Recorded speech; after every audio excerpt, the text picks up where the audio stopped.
हरिदास एक नेक दिल जादूगर था। इंसानों के फरेब से उसका दिल लुप्ता चुका था, इसलिए वो एक इंसान सुनसान पहाड़ी इलाके में आकर रहने लगा था। यहाँ एक बड़े से पहाड़ के गार में उसने अपनी रहाइश रखी हुई थी। एक दिन वो उड़ता हुआ एक इलाके से गुजर रहा था कि उसे नीचे जमीन पर एक छोटा सा बच्चा नजर आया। बच्चा रो रहा था। हरिदास जमीन पर उतराया। उस इंसान इलाके में एक तन्हा होता। वो बच्चा देखकर वो सोचने लगा कि इस बच्चे का क्या करे। कोई आबादी भी नजर नहीं आ रही थी। वो इस बच्चे को उठा कर अपने साथ ले आया। उसने इस बच्चे की अच्छी तरह से परवरिश की, उसे जादूगरी का अपना तमाम इल्म सिखा दिया। बच्चे का नाम उसने कलाब रखा। कलाब भी बड़ा होकर हरिदास की तरह नेक नौजवान बना। लेकिन जब वो जवान हुआ तो उसके दिल में ख्वाहिश पैदा हुई कि वो इंसानों की आबादी में जाए।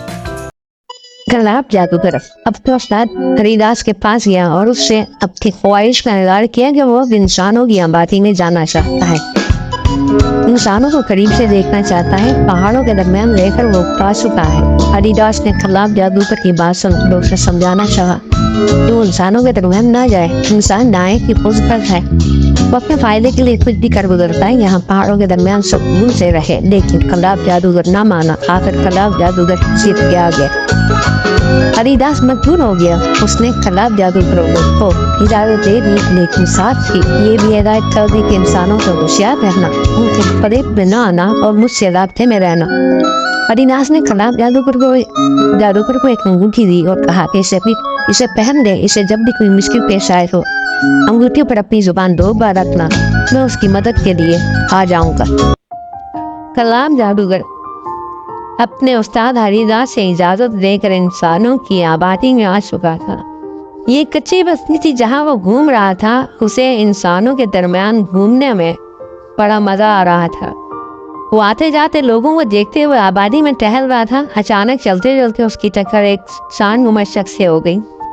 कलाब जादूगर एक दुबला पतला सा नौजवान था। सांड-नुमा मोटे शख्स से टकराने के बाद कलाब जादूगर जमीन पर गिर पड़ा।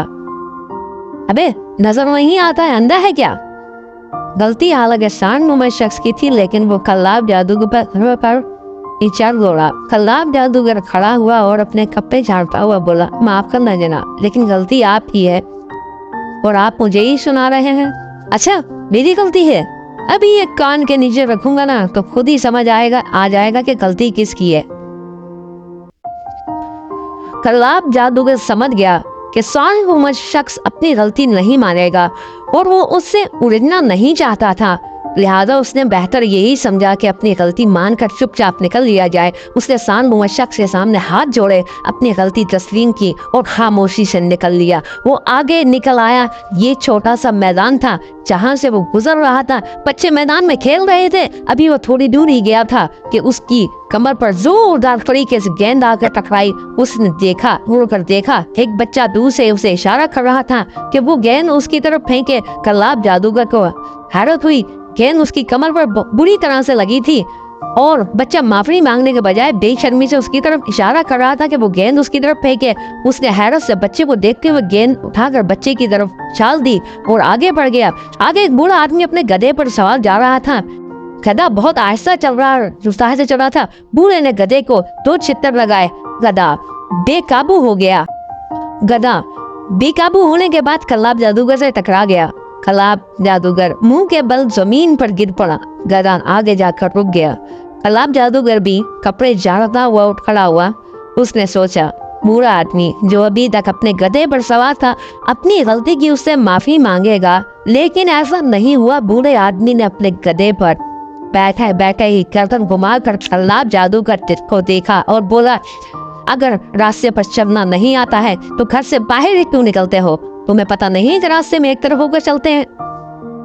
कलाब जादूगर ने हैरत से बूढ़े आदमी को देखा और हाथ जोड़ते हुए बोला, माफी चाहता हूँ, गलती हो गई जनाब। बूढ़े ने रौनक से गर्दन हिलाई और बोला, आइंदा से देख कर चलना। जी जनाब, देख कर चलूंगा। बूढ़ा आदमी गधे पर सवार आगे बढ़ गया। कलाब जादूगर को अपने उस्ताद हरिदास की बातें याद आने लगी। वो सोचने लगा कि उस्ताद हरिदास ठीक ही कह रहा था। इंसानों की आबादी में तो कोई अपनी गलती मानने पर तैयार ही नहीं था। सब अपने आप को बेकसूर समझते हैं। गलती चाहे अपनी ही क्यों ना हो, लेकिन उनकी नज़र में वो सही है, दूसरा गलत है। किसी को किसी का एहसास ही नहीं है। लोग बेहिस हो गए हैं, एक दूसरे को तकलीफ देकर खुश होते हैं। अपने 1 रुपए के फायदे के लिए दूसरे का लाखों का नुकसान भी करना पड़े तो कर देते हैं। अजीब नफसा नफसी का दौर है। कोई शैतान, कोई आसेब आदमी का दुश्मन नहीं है। आदमी आदमी का दुश्मन है। आदमी ही आदमी को अजियत दे रहा है। आदमी ही आदमी के काम में रुकावट डाल रहा है। आदमी ही आदमी के हकूक खा रहा है और माशरे को बुरा कह रहा है। आदमी अपनी खामियों पर नजर नहीं डाल रहा है।